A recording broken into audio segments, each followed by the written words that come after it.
They said her shame was a debt that could only be paid in flesh. Her father, Mr. Way, a man whose respectability was a coat he wore over a core of cold stone, announced it in the dusty main street of Prospect's Claim. Aunt May stood beside him, a ghost in a tattered white Cheong Sam, the fabric a map of her fall from grace. The town watched, their eyes a collection of hard, glittering points of judgment. She was 18, and her world had been reduced to the space between her father's cruel decree and the silent, imposing figure of the man who was to own her. His name was Rowan, a farmer from the high country, a man spoken of in whispers as someone who kept to himself for reasons no one could quite agree on. He was not old, but his face was weathered by sun and a sorrow he did not share. Her father pushed a piece of paper into the farmer's hand. "She is yours, mister," Way declared, his voice loud enough for all to hear. "The debt is settled." Deputy Finch, a man who polished his badge more than his principles, nodded with a smug finality. "It's all legal and binding," he said, his gaze lingering on Aunt May with a possessive chill that had nothing to do with the law. Rowan said nothing. He simply folded the paper, his large, calloused hands gentle with the document of her ruin, and tucked it into his coat. He looked at her, just once, and his eyes held no cruelty, no triumph, only a deep and unnerving stillness. She was an object, a piece of property transferred from one owner to another. Fear was a cold knot in her stomach, a bitter taste in her mouth. She had been cast out, not into the wilderness, but into the hands of a stranger who was himself a piece of the wilderness, untamed and unknown. He made a small gesture with his head, a silent command to follow, and turned his back on the town. As she took the first step away from everything she had ever known, a profound and terrible silence fell over the crowd. It was the silence of a community witnessing an execution of a soul, and doing nothing. We like to believe we would be the one to speak up, to challenge the paper authority and the public lie. But truth often arrives quietly, long after the spectacle is ended, and its work is slow, patient, and done far from the judging eyes of the crowd. The journey was a silent ascent into a different world. Prospect's Claim, with its noise and its dust and its suffocating judgment, shrank behind them until it was just a bad memory in the valley below. Aunt May followed Rowan, her worn slippers struggling against the rocky path. She expected a hand to grab her, to push her faster, but he kept a steady, respectful distance ahead. He moved with an economy of motion, his body attuned to the rhythms of the mountain. The air grew thinner, cleaner, scented with pine and damp earth. The sun beat down, but the heat was different here, less oppressive. It was a wild, lonely beauty, and it terrified her as much as the man she was following. Every rustle in the undergrowth, every shadow that flickered at the edge of her vision was a new threat.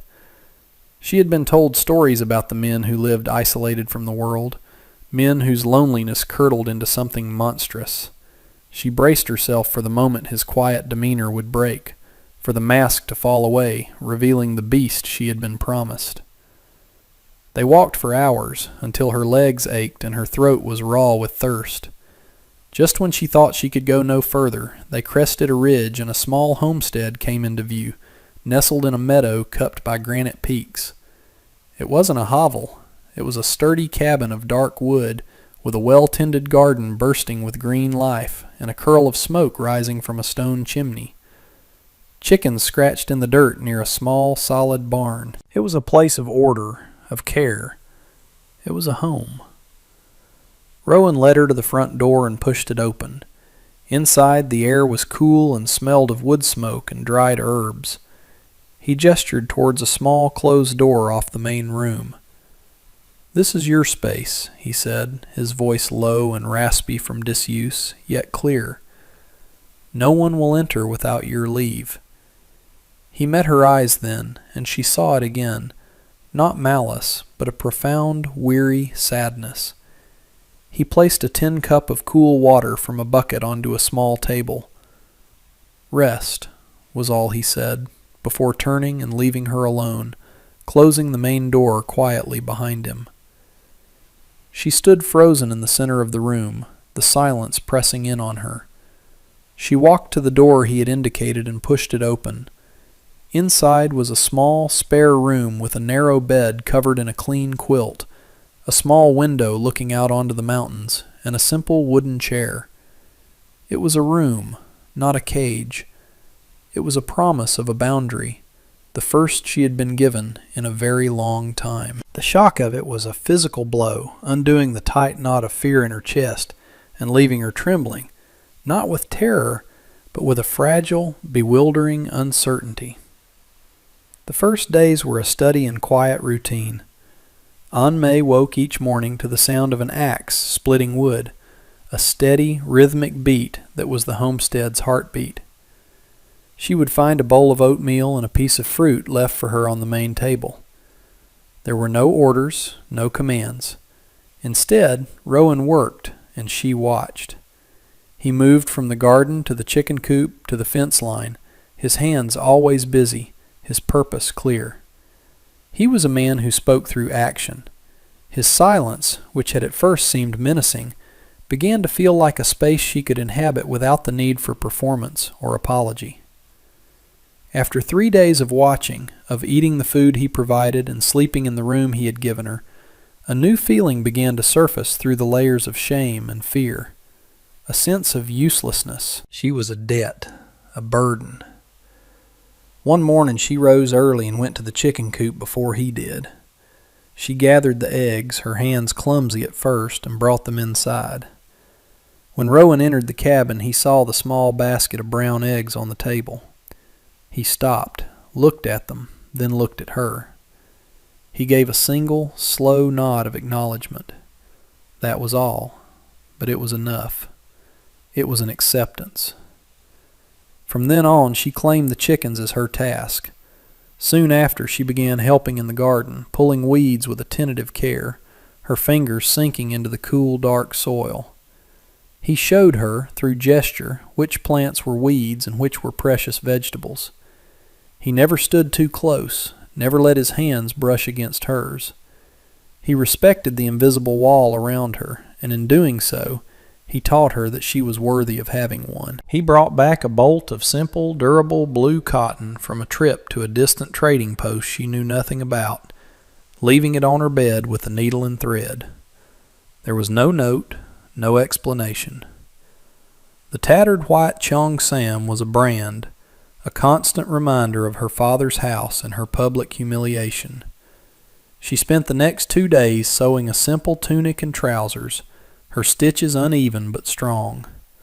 When she finally put them on, the freedom of movement was a revelation. She was no longer a decorative, broken thing.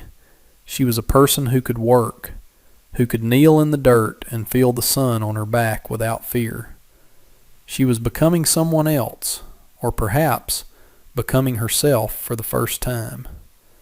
Her world, once defined by whispers and accusations, was now measured in the warmth of a fresh egg in her palm, the scent of rain on dry earth, and the steady presence of the quiet man in the background of her life. She discovered a small leather-bound journal tucked away on a high shelf, its pages blank and waiting. With a piece of charcoal from the hearth, she began to draw.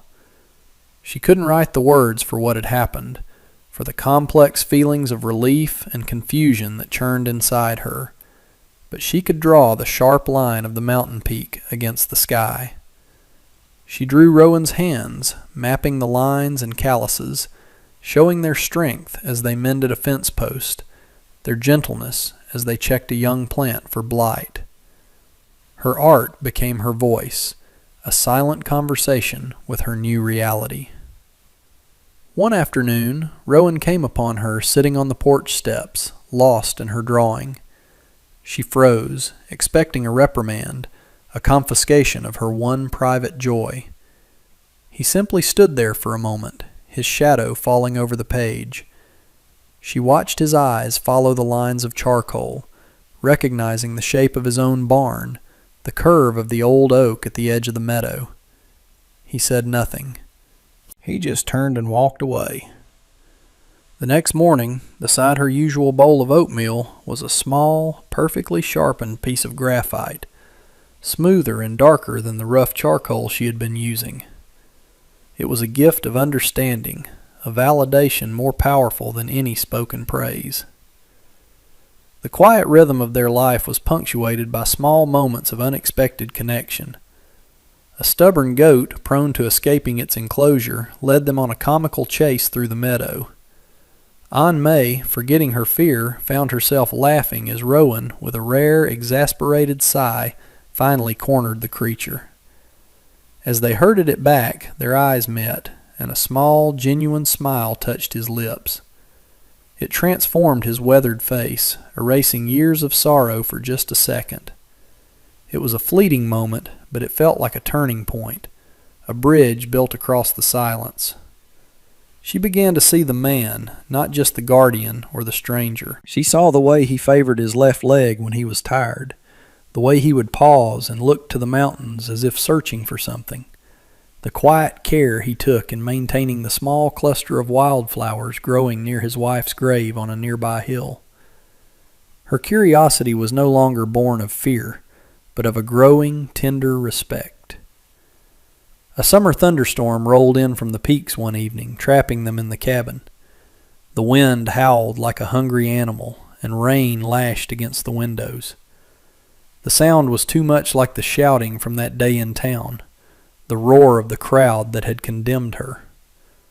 Aunt May found herself shrinking into a corner, her hands trembling as she wrapped her arms around her knees. The familiar terror, which had receded into a dull ache, returned with a sharp, piercing clarity. Rowan, who had been cleaning a tool by the fire, noticed her distress. He stopped his work and watched her for a long moment, his brow furrowed. The flickering firelight cast deep shadows across his face, making him seem both formidable and deeply sad. He moved not towards her, but to the hearth, adding another log to the fire, the crackle and pop a comforting counterpoint to the storm's fury. "The storm will pass," he said, his voice a low rumble. He didn't move closer, respecting her space even now. "It makes a lot of noise, but it can't get in." His words were simple, but they carried a weight of experience. He sat down in his own chair, not looking at her directly, giving her the space to feel her fear without judgment. "My wife, Sarah, she was afraid of storms too," he began, his voice softer than she had ever heard it. They reminded her of her father's rages. Aunt May looked up, startled. He had never spoken of his wife before. "She came from a town like yours," he continued, his gaze fixed on the flames. "Her father was a powerful man. He used debts and shame to control everyone. He promised her to a cruel business partner, a man who saw her as nothing more than a pretty bird for his cage." He paused, the silence in the room thick with memory and grief. "I got her out. We ran. We came here to build a life where no one could put a price on her. But the fear, it followed her." He finally turned to look at her, and his eyes were filled with a pain that mirrored her own. "When I saw you standing there in the street with your father and that deputy, I saw her. I saw the same look in your eyes. The debt he claimed you owed me, it was a lie. I invented it. It was the only way I could think of to get you away from him, to give you a choice." He gestured to a heavy, locked chest in the corner. "The proof is in there. The deed to this land, free and clear. Letters from Sarah. It was all a desperate plan. A shocking one, I suppose. But my plan was never to own you. It was to set you free." The confession hung in the air between them, more profound than the thunder rolling outside. Every action, every moment of silence, every respectful distance he had maintained was instantly reframed. It wasn't indifference. It was protection. It wasn't ownership. It was liberation. The storm outside raged on, but the storm inside Aunt May began to quiet. She looked at him, truly seeing the depth of his character for the first time, a man who had turned his own tragedy into a shield for a stranger. Sarah, she whispered, the name feeling sacred on her tongue. What was she like? A slow, sad smile touched Rowan's lips. She loved wildflowers, he said, and she had a laugh that could make you forget a whole winter. She would have liked you. She would have admired your drawings. A fragile conversation began, spanning the hours as the storm slowly spent its fury. Aunt May spoke of her own mother, a gentlewoman who had died years ago, leaving her to the mercy of her father's cold ambition. Rowan spoke of Sarah's courage, her resilience, and the life they had built together in this small sanctuary. They were two lonely souls, sharing their grief in the warm, flickering light of the hearth. In the days that followed, a new dynamic settled between them. The silence was no longer a buffer, but a comfortable quiet, punctuated by easy conversation. They worked alongside each other in the garden, their hands sometimes brushing as they reached for the same tool, a simple touch that now sent a flutter of warmth through her. She began to draw him differently, not just his hands or his silhouette, but his face, trying to capture the kindness in his eyes, the memory of his rare smile. One clear, cool evening, they sat on the porch, watching the stars emerge in the deep indigo sky. Rowan pointed out the constellations, his voice a low murmur as he traced their shapes with his finger. "Sarah taught me their names," he said softly. Aunt May felt a pang of something sharp and sweet. She wasn't a replacement for his wife. She was a continuation of the love and safety he had created here. A cool breeze swept down from the mountain and she shivered. Without a word, Rowan rose and came back with a thick wool blanket, draping it carefully around her shoulders. His fingers lingered for a moment on her arm, a touch that was both grounding and electric. She looked up at him, her heart beating a little faster. In the pale starlight, she could see the question in his eyes, a hesitant hope that mirrored her own. He slowly leaned in, his gaze searching hers for permission. She gave a small, almost imperceptible nod. His kiss was gentle, tentative, a soft press of lips that tasted of wood smoke and a quiet, profound respect. It wasn't a kiss of possession, but of shared sanctuary. Their fragile peace was shattered by the arrival of a rider, a boy from town paid to deliver a letter. The envelope, bearing her father's immaculate script, felt like a snake in Aunt May's hand.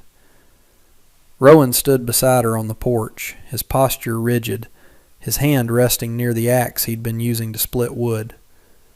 Her hands trembled as she broke the seal. The words were cold, precise, and utterly devoid of feeling. Mr. Way informed her that her period of rustic discipline was over. He had, through his great generosity, secured a marriage for her with a wealthy associate from a neighboring territory, a man known for his ruthlessness and his fortune. He would be arriving in 1 week to collect his property and finalize the arrangement. The letter ended with a chillingly casual line. "Deputy Finch will accompany me to ensure a smooth and lawful transfer." It wasn't a request. It was a summons. The paper was a chain, pulling her back into the life she had just escaped. All the air left her lungs. The mountains, which had become a symbol of her freedom, suddenly felt like the walls of a trap. The sanctuary was about to be invaded. Rowan saw the color drain from her face. He gently took the letter from her shaking fingers and read it, his expression hardening into granite. The muscle in his jaw clenched. For a moment he looked like the dangerous wild man the town whispered about. He crumpled the letter in his fist. "No," he said, the word a low growl. Aunt May looked up at him, her eyes wide with a returning fear. But this time it was different. Beneath the terror was a bedrock of anger, a fierce, protective rage for the life she had started to build, for the man who had shown her such impossible kindness. "I will not go back," she said, her voice shaking but firm. "I will not let him take this away." Rowan turned to face her, his hands coming to rest gently on her shoulders, his grip steady and reassuring. He looked directly into her eyes, his own gaze unwavering. "This is your home now, Aunt May," he said, his voice imbued with a quiet, unshakable certainty. "Home is a choice. You have chosen. We will defend it." In that moment, they were no longer a guardian and a ward. They were partners, a small, defiant outpost of two against the encroaching world. The threat was no longer a vague possibility. It had a name and a date. They had 1 week. The week passed in a blur of tense preparation. There was no plan for violence, only for truth. Rowan spent hours in the barn, but not sharpening weapons. He was organizing the contents of the locked chest, laying out Sarah's letters and the deed to his land with a grim precision.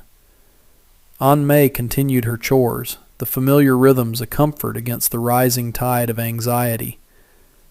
But she also spent hours with her journal, not drawing, but writing. She wrote down everything she could remember about her father's cruelty, the casual remarks, the cold transactions, the way he used his reputation as both a shield and a weapon.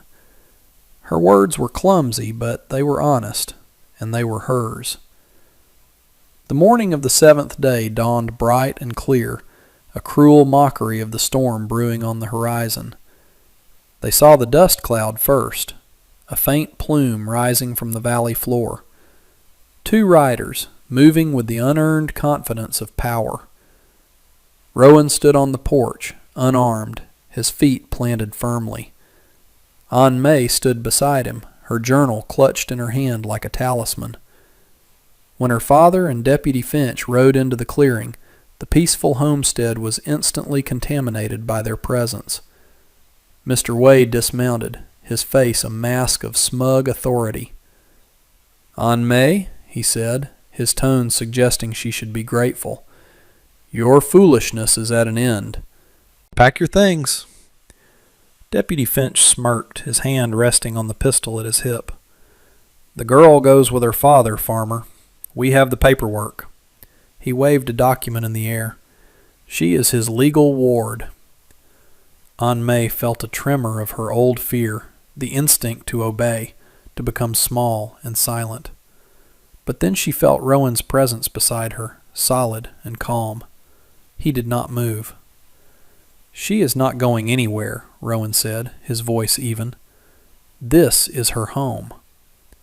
Mr. Way laughed, a short, ugly sound. "Home? This hovel? She is my daughter. She is my property. She will do as she is told." He took a step forward, his hand outstretched to grab her arm. Rowan moved, not with aggression, but with the simple physics of an immovable object, placing himself directly in Mr. Way's path. The tense standoff was broken by a new sound, the soft tread of footsteps. 2 figures emerged from the tree line. Mrs. Gable, the stout, no-nonsense owner of the town's general store, and Chayton, a respected native elder who often traded with Rowan and whose wisdom was legendary. They had walked all the way from town. Mrs. Gable held a small ledger, and Chayton's face was calm and serious. "We thought this conversation might need more witnesses," Mrs. Gable said, her gaze sharp and missing nothing. Mr. Way's face tightened with fury at the sight of the unexpected audience. His power depended on a silent, compliant public. "This is a private family matter," he snapped, his composure beginning to fray. "This is a matter of justice," Chayton replied, his voice quiet but carrying an immense weight that silenced everyone. He looked not at the men, but at Aunt May. "Speak your truth, daughter.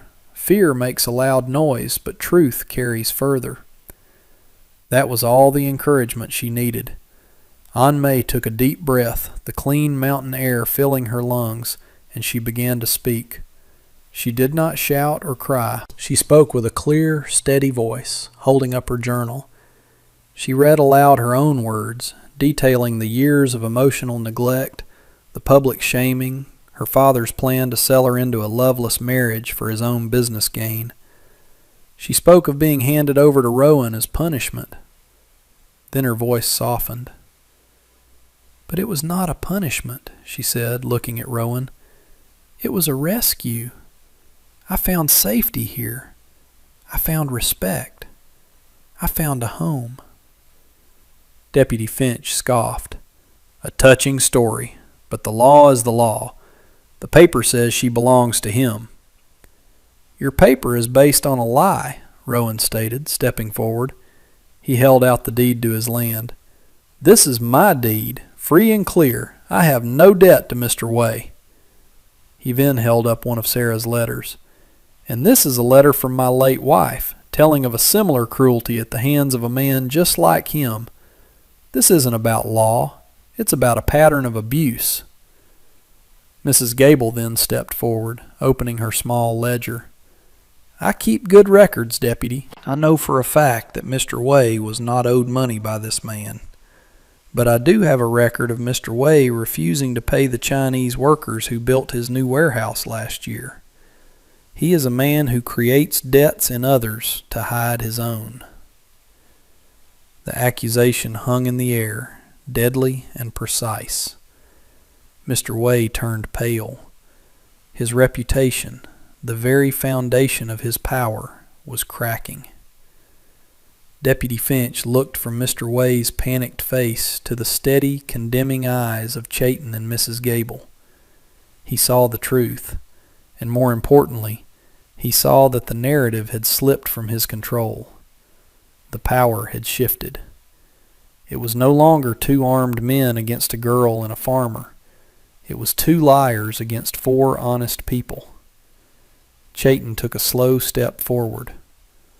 "The law of man is a fragile thing," he said to the deputy. "The law of the heart is older. You have heard the truth. Now you will choose what kind of man you are."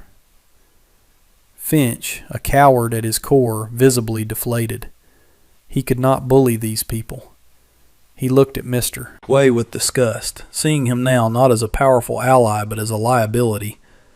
Defeated, not by force, but by the undeniable weight of a truth spoken aloud, Mr. Way sputtered, his threats turning to blustering nonsense. He looked at his daughter and saw not a person but a reflection of his own public failure. With a final venomous glare he turned, mounted his horse, and rode away without a backward glance, leaving a trail of humiliation in his wake. Deputy Finch, eager to distance himself from the disgrace, tipped his hat awkwardly toward Chayton. "No laws broken here today, I suppose," he mumbled, before following his disgraced patron back down the mountain. The 4 of them stood in the sudden, profound quiet of the meadow. The sanctuary was safe. Aunt May felt a wave of relief so powerful it almost brought her to her knees. Mrs. Gable came forward and wrapped her in a firm, warm hug. "You were very brave, child," she whispered. Chayton placed a gentle hand on Rowan's shoulder. "A good home is worth defending," he said with a nod of deep respect. After their allies had departed, leaving them once again in the peaceful solitude of the high country, Aunt May and Rowan stood on the porch, the silence between them filled with everything that had just happened. The air felt lighter, the future wider. That evening, Aunt May took the tattered white cheongsam, the last symbol of her old life, and laid it carefully in the hearth. She did not watch it burn with anger, but with a solemn sense of release. Each thread that turned to ash was a word of shame, a look of judgment, a moment of fear dissolving into memory. Rowan stood behind her, his hand resting on the small of her back, a silent, supportive presence. The fire consumed her past, leaving only the warm, steady glow of the present. When it was done, they went outside and stood under the vast, starry sky. The world felt new. "What now?" she asked softly. her voice full of a hope she hadn't known she was capable of feeling. Rowan turned to her, his weathered face softened by the starlight. He gently cupped her face in his hands, his thumbs stroking her cheeks. "Now," he said, his voice thick with emotion, "we live." He leaned down and kissed her, and this time there was no hesitation. It was a kiss of profound relief, of shared victory, of a future chosen and fought for. It was the promise of 1,000 quiet mornings, of a life built not on paper or on law, but on the unshakable foundation of kindness and courage. It was the beginning of everything.